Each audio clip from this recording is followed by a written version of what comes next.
నమస్తే. Welcome to our channel. Senior journalist Damu Balaji గారు ఉన్నారు. వారితో మాట్లాడదాం. సార్ నమస్తే సార్. నమస్తే. సార్ నిన్న సినీ ఇండస్ట్రీ మొత్తం వెళ్ళి అంటే కొంతమంది ప్రముఖులు వెళ్ళి సీఎం రేవంత్ రెడ్డి గారిని కలిసారు. అసలు వాళ్ళు అక్కడ ఏం చర్చించారు అనేది బయటకొచ్చి చాలా రకరకాలుగా వినిపిస్తుంది సార్. కొంతమంది ఏం కామెంట్ చేస్తున్నారంటే సీఎం రేవంత్ రెడ్డి గారు ఆయన కాళ్ళ దగ్గరికి సినీ ఇండస్ట్రీని రప్పించుకోవడానికి కోసమే ఇది చేశారు అనేది వినిపిస్తుంది. ఇది ఎంతవరకు నిజం అండి? రేవంత్ రెడ్డి ప్రభుత్వం ఏర్పడి 1 ఇయర్ అయింది. 1 ఇయర్‌లో ఎప్పుడు కూడా సినిమా ఇండస్ట్రీ నుంచి అఫీషియల్‌గా ఒక బృందం వెళ్ళి కలవడము, కలిసి ఆయనకు అభినందించి శాలువాలు కప్పి, అట్లాగే మాకు ఈ సమస్యలున్నాయి, ఈ సమస్యలను మీరు పరిష్కరించండి, అట్లాగే ప్రభుత్వంతో మేము ఎలా ఉండాలి ఏంటి అనేది మనం మాట్లాడుకుందాం అనేది ఆయనకెప్పుడు వెళ్ళలేదు. ఫస్ట్ టైం ఇది.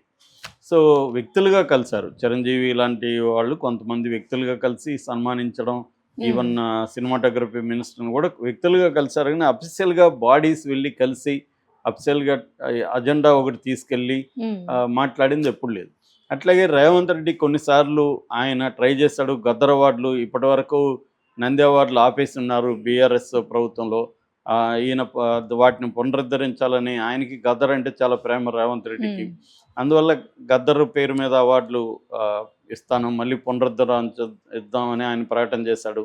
సరే, దాన్ని గద్దర్ పేరు పెట్టడం వాళ్ళకి నచ్చకపోవచ్చు, కానీ ఆయనతో మాట్లాడాలి, ఆయనతో కలవాలి. సార్ గద్దర్ పేరు మాకు ఇబ్బందిగా ఉందని మాట్లాడాలి, ఏదో ఒకటి చేయాలి, కానీ నెగ్లెక్ట్ చేశారు, పట్టించుకోలేదు.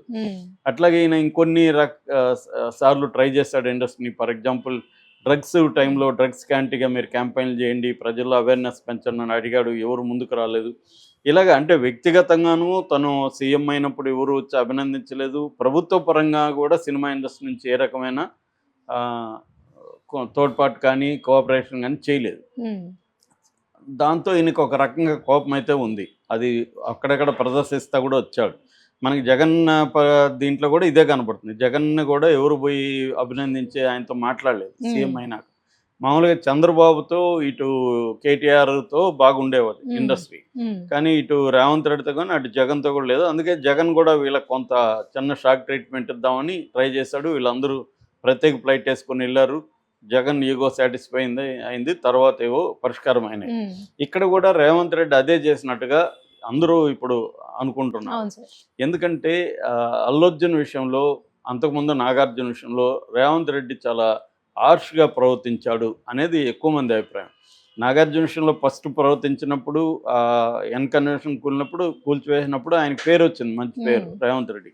కానీ ఆయన అక్కడితో ఆగిపోయాడు. వేరే వాళ్ళది ఎవరిది చేయలేదు, పెద్దవాళ్ళది ఎవరిది హైడ్రా వెళ్ళలేదు. పేదల మీదకి, మిడిల్ క్లాస్ మీదకి వెళ్ళింది. దాంతో కావాలనే నాగార్జున మీద ఈయన ఏదో కక్ష పెట్టుకొని చేశాడు అనేది వచ్చింది. దాని తర్వాత ఆమె కొండా సురేఖ తీవ్రమైన కామెంట్స్ చేయడం, దాన్ని ఈయన ఖండించకపోవడం.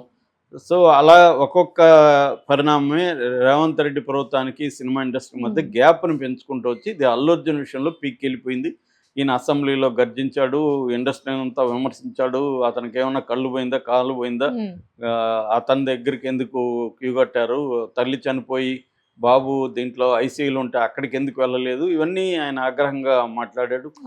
సో దాని తర్వాత అల్లు అర్జున్ని సీరియస్గా పోలీసులు కావచ్చు, ప్రభుత్వం కావచ్చు, అల్లు అర్జున్ దోషిలాగా నిలబడడానికి కూడా తీవ్రంగా శ్రమించారు, రకరకాల పద్ధతులు చేశారు. ఒక తీవ్ర ఒత్తిడికి సినిమా ఇండస్ట్రీని, ముఖ్యంగా అల్లు అర్జున్ని సినిమా ఇండస్ట్రీని గురి చేశారు. సో సడన్గా రేవంత్ రెడ్డి అసెంబ్లీలో ఇక మీదట స్పెషల్ షో ఉండవు, బెనిఫిట్ షోలు ఉండవు, ఎక్కువ రేట్లు పెంచుకోవడానికి అనుమతి ఇవ్వను, నేను ముఖ్యమంత్రి ఉన్నంత వరకు ప్రకటించాడు. అది సో ఇదంతా చూసి మిగతా పబ్లిక్ కానీ, ఇక్కడ తెలంగాణలో ఉండే కొంతమంది కాంగ్రెస్ నాయకులు కానీ, మిగతా వాళ్ళంతా కూడా, ప్రతిపక్షాలు తప్ప, ఒక బీజేపీ బీఆర్ఎస్ మాత్రమే సినిమా ఇండస్ట్రీ వైపు, అది కూడా వాళ్ళు యాక్టివ్గా నిలబడలేదు, కానీ కొంతవరకు నిలబడ్డారు తప్ప మిగతా పబ్లిక్ అంతా కూడా ఎక్కువ మంది తెలంగాణ వాళ్ళు ఉన్నవాళ్ళు, వీళ్ళు ఆంధ్రాకి వెళ్ళిపోండి అని ఒక రకంగా సినిమా ఇండస్ట్రీకి వర్సెస్ తెలంగాణ అన్న ఒక నెరేటివ్ని బిల్డప్ చేయడంలో రేవంత్ రెడ్డి పాత్ర కూడా ఉంది, ప్రభుత్వ పాత్ర. సో ఈ కాంటెక్స్లో సడన్గా దిల్ రాజు రంగంలో దిగడం, పోయి మాట్లాడడం, తర్వాత అల్లు అరవింద్, తర్వాత సుకుమారు, మైత్రి మూవీస్ కలిసి 2 కోట్ల డబ్బులు అప్పటి వరకు 10 లక్షలే ఇచ్చారు.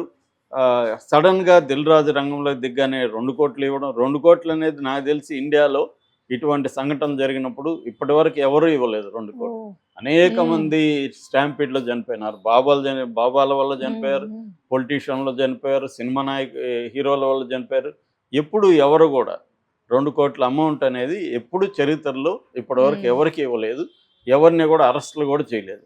కానీ ఇది రేవంత్ రెడ్డి ఎక్స్ట్రీమ్కి వెళ్ళి అరెస్టులు చేయడం, దోషిగా నిలబెట్టడానికి ట్రై చేయడం, దీనివల్ల నేషనల్ మీడియా అంతా కూడా రేవంత్ రెడ్డికి యాంటీగా, కాంగ్రెస్ యాంటీగా మాట్లాడడం, దీంతో దిల్ రాజు రంగం లేదు. కానీ ఒక్కసారిగా పిక్చర్ మారిపోయింది. అల్లు అర్జున్ పోయి విచారణకు పిలిపించారు. అక్కడి నుంచి ఇంకా కంప్లీట్గా మారిపోయింది. సో దిల్ రాజు రాగానే వీళ్ళు 2 కోట్లు పే చేయడం, టీం అంతా వెళ్ళి ఆయన కలవడం, అందరూ సెలవులు కప్పడం, ఇంక్లూడింగ్ నాగార్జున. సో ఇదంతా ఒక్కసారిగా జనాల్ని షాక్కు గురి చేసింది. ఏం జరుగుతుంది? కాంప్రమైజ్ అయిపోయాడా రేవంత్ రెడ్డి? అంటే ఇన్ని రోజులు ఏం చేసింది దీనికోసమా? ఆయన కాళ్ళ దగ్గరికి ఇండస్ట్రీని రప్పించుకోవడం కోసమా? సడన్గా పోనీ ఎందుకు కలిసారో ఇప్పటివరకు చెప్పలేదు ఎవరు. ఎందుకు కలిసారు? మీ అజెండా ఏంటి? మీ సమస్యలు ఏమైనా లిస్ట్ ఉందా మీ దగ్గర? లిస్ట్ ఆయనకి చెప్పారా? ఆయన ఏమన్నాడు? అవేమీ లేవు. బయటకు వచ్చి వీళ్ళు ఏదో విచిత్రమైన మాటలు మాట్లాడతాను. ఇంటర్నేషనల్ స్థాయికి తీసుకెళ్తారంటే ఎలా తీసుకెళ్తారు? ఏమైనా ఉందా బ్లూ ప్రింట్? అట్లాగే హాలీవుడ్ సినిమాలకి ఇక్కడ షూటింగ్ ఏర్పాటు చేస్తారు. ఎలా ఏర్పాటు చేస్తారు? ఏమన్నా ఉందా బ్లూ ప్రింట్? ఏమీ లేదు. ఇట్లాంటి వేగంగా మాట్లాడుతున్నారంటేనే అర్థమైపోతుంది.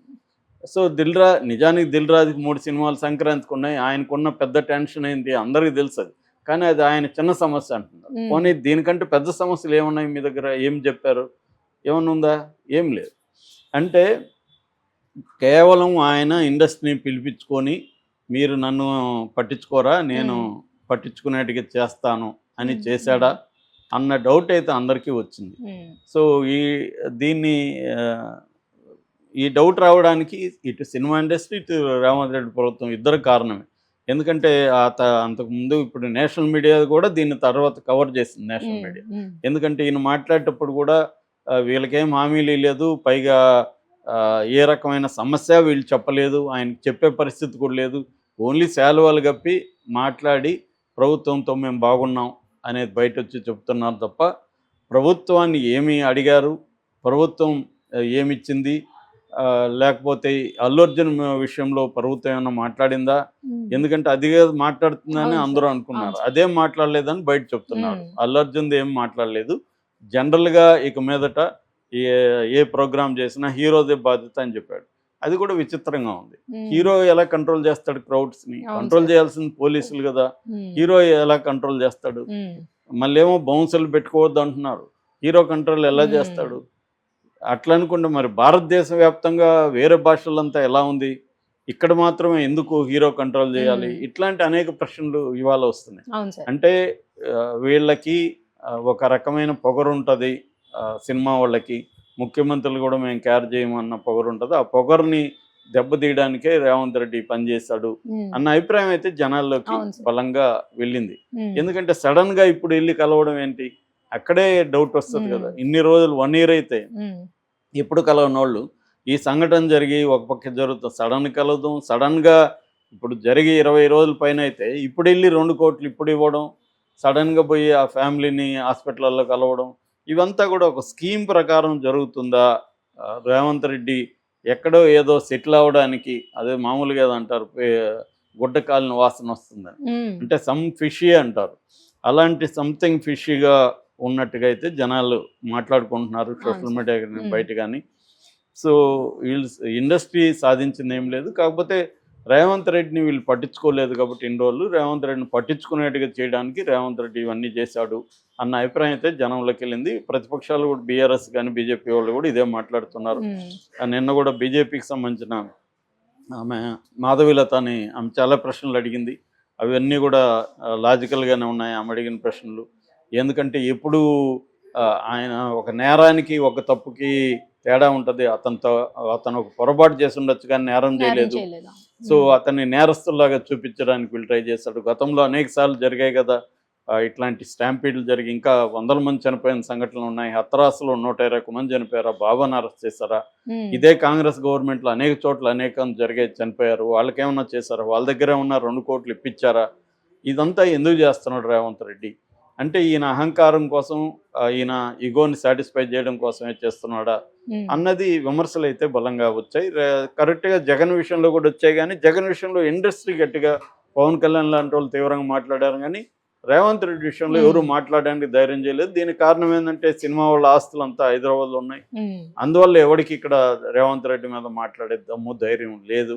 అదే అక్కడ అనుకో జగన్ ఏం చేయలేడు మనల్ని అని, మహా అంటే టికెట్ రేట్లో ఆ విషయంలో మాత్రమే చేయగలడు, అంతకంటే ఏం చేయలేడని జగన్ మీద మాత్రం మాట్లాడారు అన్న విమర్శలు అయితే ఓవరాల్గా వస్తాయి. అవును సార్, అవును sir, right sir, thank you sir.